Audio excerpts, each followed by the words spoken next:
মানুষ মানুষকে এতটা ক্ষতি করে এটা আমার ধারণাই ছিল না। নমস্কার বন্ধুরা, আমি সুনীতি। আমার চ্যানেলে তোমাদের স্বাগত জানাই। এখন বাজে ভোর 4টে আর আমি ঘুম থেকে উঠে গেছি।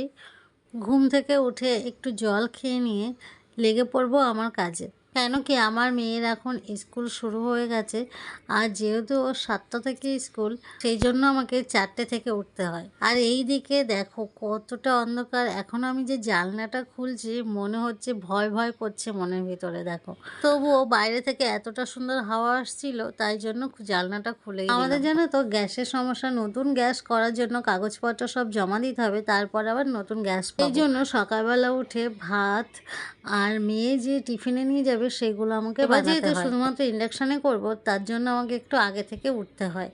তা এখন রান্নাঘর পরিষ্কার করে নিয়ে চলে আসলাম ইন্ডাকশানের কাছে, আর এখন বসিয়ে দেবো ভাত। ভাতটা হতে হতে আমি ততক্ষণ আমার মেয়ে যে রুটি সবজি নিয়ে যাবে, টিফিনটা নিয়ে যাবে, সেটা আমি এখন রেডি করব। ভাতটা বসিয়ে দিয়ে ঘরটা সব ঝাড় দিয়ে নিয়ে পরিষ্কার করে নিচ্ছি। জানো তো, সত্যিই আমার কোনো ধারণা ছিল না যে মানুষ মানুষকে এতটাও ক্ষতি করতে পারে। এখনই 2026-এ দাঁড়িয়ে মনে হচ্ছে সত্যি মানুষের মধ্যে মনুষ্যত্ববোধটা হারিয়েই গেছে। যে যার মতো বাঁচার জন্য অপর মানুষকে মারতেও দ্বিধাবোধ করছে না, তাকে সর্বশান্ত করতে, নিঃস্ব করে দিতে একবারও ভাবছে না। সবচেয়ে বড় কথা কি জানো তো, আমি দেখছি যে তাদের মধ্যে কোনো রকম খারাপ লাগা নেই, কোনো রকম অনুশোচনা নেই, কিছু নেই। জানো, খারাপ করে কিভাবে এতটা সুখে থাকতে পারে আমি নিজে সত্যি অবাক হয়ে যাই। দেখি আর ভাবি যে এইরকমও হতে পারে। আর এইদিকে দেখো, আমার মেয়ে এই আলুর তরকারিটা খেতে খুব ভালোবাসে। মানে টিফিনে ওর এখন বায়না, ও এখন রুটি আর আলুর তরকারি নিয়ে যাবে।